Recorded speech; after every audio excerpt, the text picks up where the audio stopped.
Selamat pagi, bertemu lagi dengan Memdani. Hari ini kita masih di pembelajaran PJJ. Kita masuk di tema 9, subtema 2, pembelajaran 1 sampai dengan 3. Kita simak bersama-sama ya.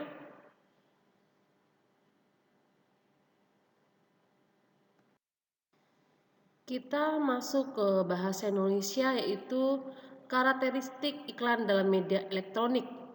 Iklan yang penyebarannya menggunakan media elektronik disebut dengan iklan elektronik. Media elektronik yang dapat menayangkan iklan antara lain seperti televisi, radio, dan internet. Radio merupakan media elektronik yang mengandalkan pendengaran. Iklan yang dinyatakan di dalam radio dinamakan iklan radio. Ciri khasnya yaitu hanya dapat ditampilkan dalam bentuk audio atau suara. Biasanya berupa percakapan, musik, dan efek suara. Sedangkan televisi merupakan media elektronik audiovisual, artinya dapat didengar dan dilihat. Iklan yang ditayangkan di layar televisi disebut iklan televisi, berupa gambar, suara, dan gerak sehingga lebih menarik perhatian. Sedangkan internet merupakan media yang menayangkan iklan secara online, baik melalui website, blog, maupun media sosial.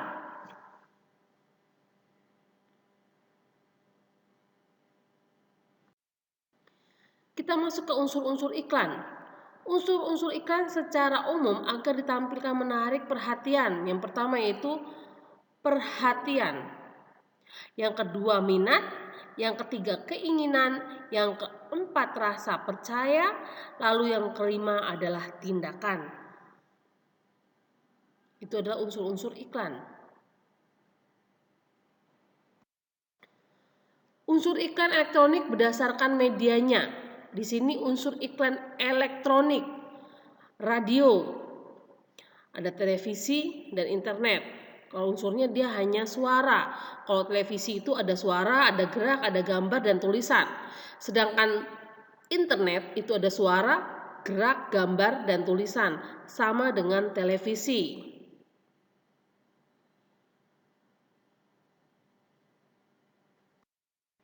Ciri bahasa iklan elektronik. Bahasa yang digunakan dapat berupa bahasa formal maupun non-formal. Bahasa pada iklan elektronik harus mampu menarik perhatian konsumen atau masyarakat umum.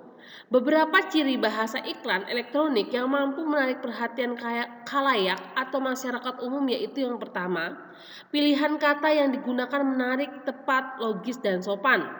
Lalu yang kedua, pilihan kata yang digunakan dapat mensugesti atau mempengaruhi seseorang. Yang ketiga, pilihan kata yang digunakan menonjolkan informasi yang dianggap penting. Lalu yang keempat, pilihan kata yang digunakan menunjukkan sasaran.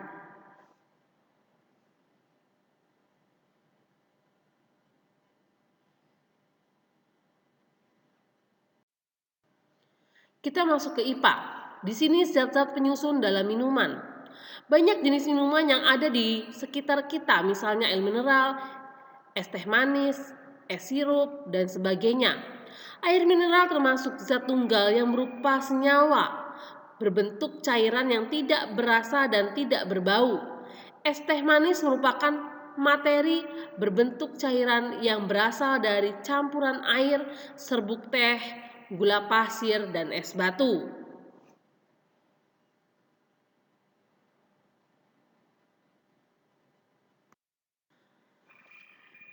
Materi adalah segala sesuatu yang menempati ruang dan memiliki massa. Jenis materi di lingkungan sekitar, misalnya air, batu, pasir, tanah, kayu, besi, emas, plastik, dan udara. Sedangkan materi sendiri dikelompokkan menjadi benda padat, cair, maupun gas. Berdasarkan komponen penyusunnya, materi dibedakan atas zat tunggal dan campuran zat tunggal dan campuran. Zat tunggal adalah zat yang komponen penyusunnya hanya satu zat atau materi. Sedangkan zat tunggal dibedakan atas unsur dan senyawa.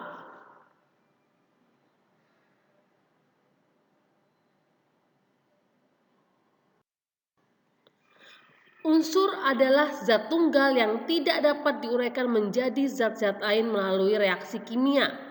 Unsur terdiri atas unsur logam dan unsur non-logam.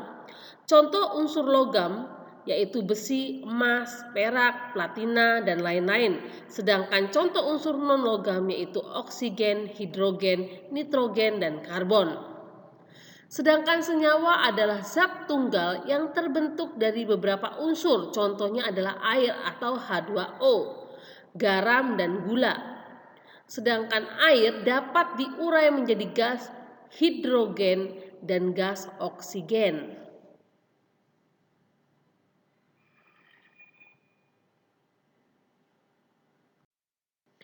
Campuran adalah zat yang komponen penyusunnya terdiri atas dua atau lebih zat. Campuran dibedakan menjadi dua, yaitu campuran homogen dan heterogen. Campuran homogen adalah campuran dua atau lebih zat yang terlarut sempurna atau menyatu secara merata. Contoh campuran homogen yaitu seperti sirup, oralit, udara. Sirup terdiri atas campuran gula, air, dan pewarna. Oralit adalah campuran dari air dan garam, sedangkan udara adalah campuran gas-gas. Campuran heterogen adalah campuran dua atau lebih zat yang tidak terlarut sempurna. Contohnya air dengan kopi tumbuk, air dengan minyak, air dengan pasir, atau tidak menyatu dengan sempurna.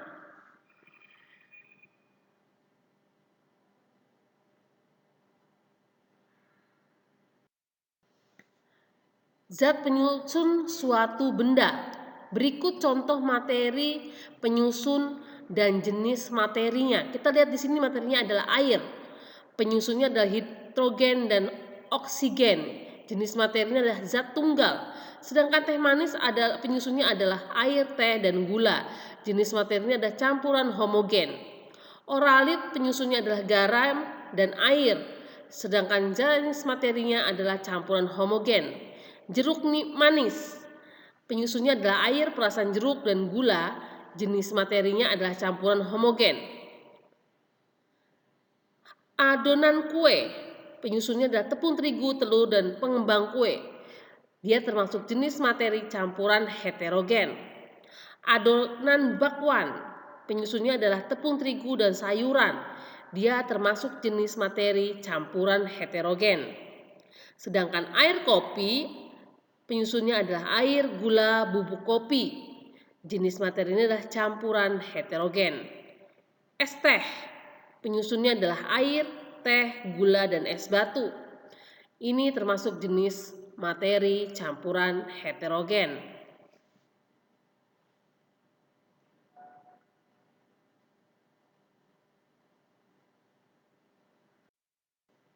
Perbedaan zat tunggal dan zat campuran. Perbedaan paling signifikan adalah dari penyusunnya. Zat tunggal hanya memiliki satu zat atau materi penyusun, sedangkan campuran terdiri dari dua atau lebih zat penyusun. Zat tunggal dibedakan atas unsur dan senyawa, sedangkan campuran dibedakan atas campuran homogen dan campuran heterogen.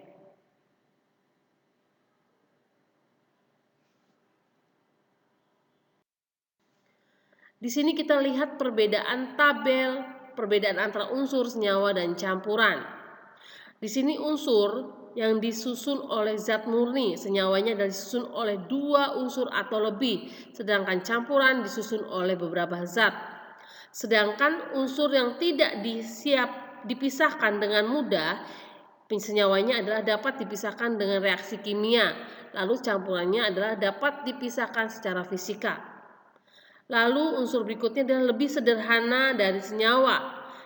Senyawanya adalah sifatnya berbeda dengan unsur penyusunnya.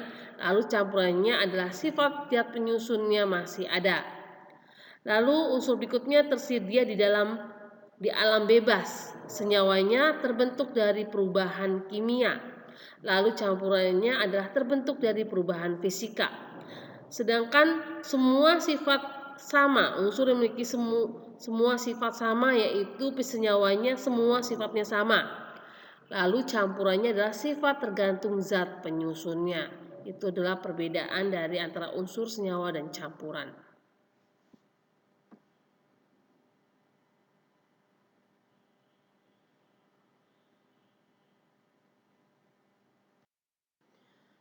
Kita masuk ke SBDP, variasi pola lantai dalam seni tari. Formasi berubah-ubah yang bisa ditampilkan dalam pertunjukan seni tari dinamakan variasi pola lantai. Pola lantai vertikal banyak digunakan pada tari klasik. Kesan yang ditampilkan pada pola lantai ini adalah sederhana namun kuat. Ciri dari pola lantai vertikal adalah penari membentuk garis lurus dari depan ke belakang atau sebaliknya. Pola lantai diagonal penari harus bergaris membentuk garis penyudut ke kanan atau ke kiri. Pola lantai garis lengkung dapat dibentuk oleh penari dengan membentuk lingkaran angka 8 atau lengkung ular. Kalian bisa lihat contoh gambarnya.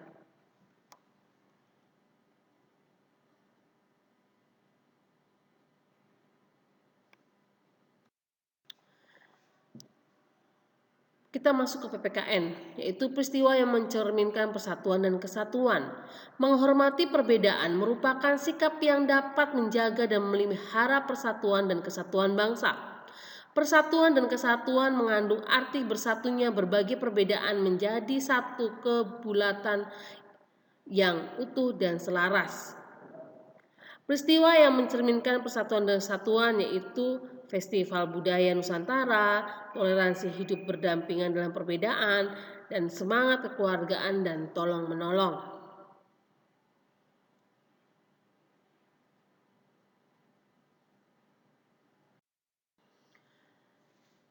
Kita masuk ke IPS. Hasil usaha dalam kegiatan ekonomi masyarakat Indonesia. Pertanian yang pertama, antara lain seperti padi, jagung, ubi, dan palawija. Yang kedua, perkebunan, yaitu diantaranya karet, kelapa sawit, tebu, dan sebagainya. Lalu peternakan, di sini ada peternakan hewan besar, yaitu seperti sapi, kerbau, dan kuda. Sedangkan peternakan hewan kecil yaitu seperti domba, kambing, babi, dan kelinci. Sedangkan peternakan unggas yaitu seperti ayam, bebek, entok, dan burung.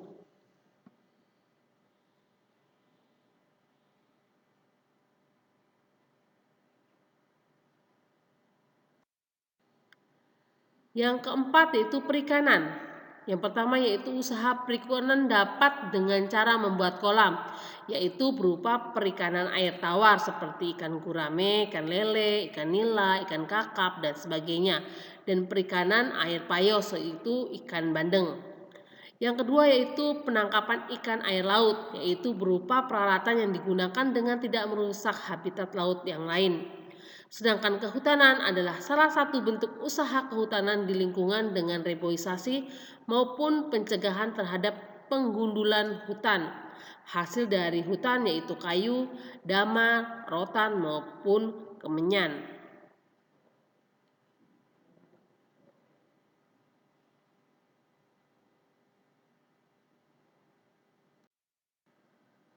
Yang keenam, pertambangan, yaitu salah satu sumber daya alam yang banyak tersedia di bumi Indonesia adalah mineral.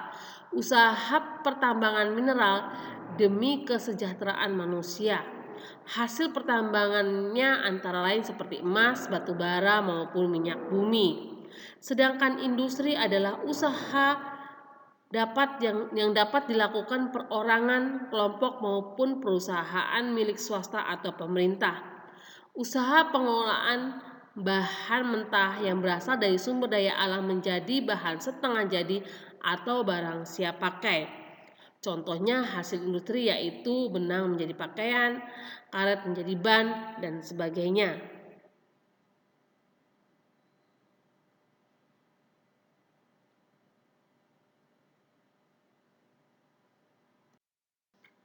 Yang kedelapan yaitu perdagangan. Perdagangan yang dilakukan lintas negara dinamakan ekspor impor.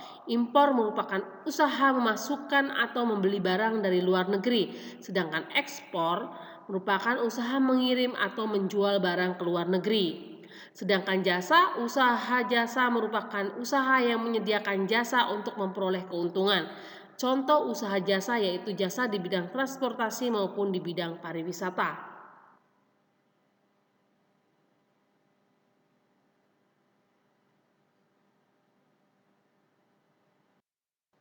Terima kasih telah menyimak materi hari ini. Semoga bermanfaat untuk kalian. Jangan lupa kalian untuk mencatat materi yang sudah memberikan. Catat materi yang tidak terdapat dalam buku cetak dan LKS kalian. Pelajari untuk penilaian-penilaian yang akan diberikan. Terima kasih. Sampai jumpa kembali dengan Mem Dani.